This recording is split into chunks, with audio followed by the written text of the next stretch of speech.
প্রিয় শিক্ষার্থীবৃন্দ, আজ তোমাদের সামনে নতুন একটি ভিডিও নিয়ে হাজির হয়েছি।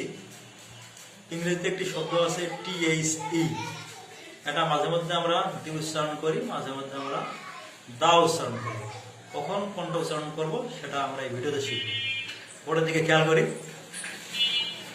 এর সূত্র আছে দাদির সিধি।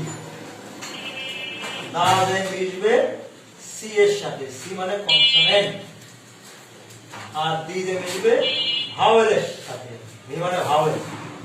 প্রথম উদাহরণ আমরা দেখি, দা কাউ। সিটা হলো কনসোনেন্ট, এই কারণে এখানে আমরা দা উচ্চারণ করব, দা কাউ। দুই নম্বর উদাহরণ দেখো, দি এগ। এটা হলো ভাওয়েল, এই কারণে আমরা দি উচ্চারণ করব, দি এগ। ঠিক আছে, আশা করি তোমাদের এই ভ্রান্তি থাকবে না। ওকে, আগামী ভিডিওতে দেখা হবে।